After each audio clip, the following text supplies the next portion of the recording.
He woke up suddenly, not because of a sound, not because of a dream, because something inside him said it was time to wake up. The fire had burned low during the night. Only faint orange embers remained. Beyond the circle of light, the world had dissolved into blackness. No stars were visible through the dense canopy above. No wind moved the leaves. The forest was silent in a way that felt deliberate. He sat up slowly. His hand moved toward the spear beside him before he realized he was doing it. Nothing had happened, and yet everything felt wrong. The darkness did not feel empty. It felt attentive. Somewhere beyond the firelight, something was aware that he was awake. The first humans who felt it.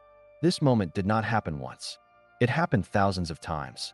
To men and women who lived tens of thousands of years before language had names for fear, presence, or imagination. Our ancestors did not live in safe structures. They did not sleep behind walls. Night did not mean rest, it meant exposure. When the sun disappeared, vision became unreliable. Depth vanished. Shapes lost their edges. The forest became a place where distance could not be judged and movement could not be traced. And in that environment, being alone was dangerous. Not symbolically dangerous, literally fatal. Predators hunted at night. Rival tribes attacked under darkness. A single human separated from the group was easy prey. So the human nervous system adapted. It learned to wake the body before danger announced itself. Before a sound, before a movement, before certainty.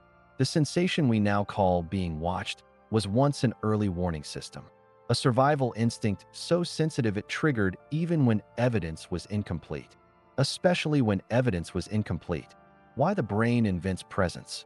The early human brain faced a brutal equation. React too late, you die. React too early, you survive, even if you were wrong. Natural selection favored paranoia. If a rustle in the bushes was nothing, fear cost energy. If it was something, fear saved your life. Over generations, the brain learned to assume intention behind ambiguity. Darkness was never neutral. Darkness was where predators hid. So when vision failed, the mind compensated. It created scenarios. It projected threats. It imagined eyes where there were none. Not because humans were foolish, but because imagination kept them alive. The sensation of being watched was not madness. It was preparation. The night belonged to others. Daytime belonged to humans. Night did not. At night, humans lost their advantage. Their eyesight weakened. Their coordination slowed. Their reaction time dropped. But other creatures thrived. Eyes reflected light in the dark. Bodies moved silently. Smells traveled farther. Our ancestors understood this instinctively. That is why fire mattered. Fire did not just provide warmth. It created a boundary. Inside the circle of light was safety. Outside was the unknown. And beyond that boundary, something always felt present. Not because it always was, but because sometimes it truly was. How this became a feeling, not a thought. Over time, the brain stopped needing conscious reasoning. It no longer said, there might be a predator. Instead, it said, pay attention. The sensation became physical. A tightening in the chest. A stillness in the body. An urge to turn around. This is important. The feeling of being watched does not arrive as a thought. It arrives as a reaction. Because reactions are faster than logic. By the time the conscious mind catches up, the body is already alert. From forests to rooms, thousands of years passed. Humans built shelters, then villages, then cities. Predators disappeared, but the brain did not forget. Evolution does not delete software simply because it is no longer needed daily. The same neural circuits that once scanned the forest now scan empty rooms. Silence still triggers vigilance. Darkness still suggests threat. Isolation still signals vulnerability. Your apartment may be safe. Your brain does not care. It is running ancient code. Why being alone amplifies it. When humans are together, attention is shared. Multiple sets of eyes, multiple bodies, multiple points of awareness. When you are alone, you are the only sentinel. The brain increases sensitivity to compensate. Every sound matters more. Every shadow feels closer. Every silence feels heavier. This is not imagination spiraling out of control. It is responsibility. Your nervous system believes survival depends on you noticing something in time. When culture gave it a name. As humans developed language and myth, they tried to explain this sensation.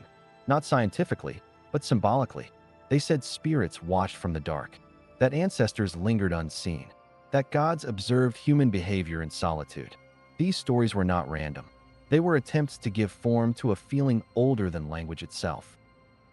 If something feels present, the mind demands a narrative. So culture provided one. Different names, same sensation.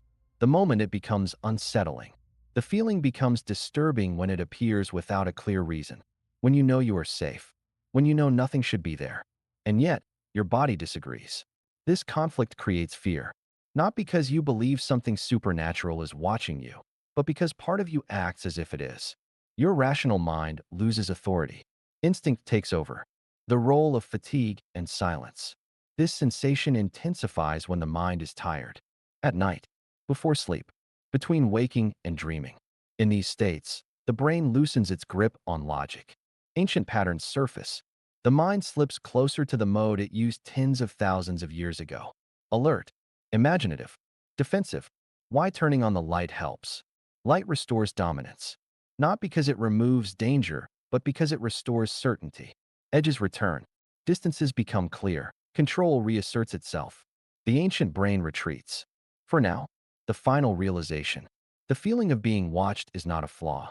It is a fossil, a psychological remnant of nights when humans were never truly safe. A reminder that for most of our existence, being alone in the dark meant something could see you long before you saw it. And even though the world has changed, your nervous system remembers. It always will. So when you feel it, that quiet pressure, that sudden awareness, that urge to turn around, you are not imagining a presence. You are remembering a time when presence meant survival, and the night was never empty.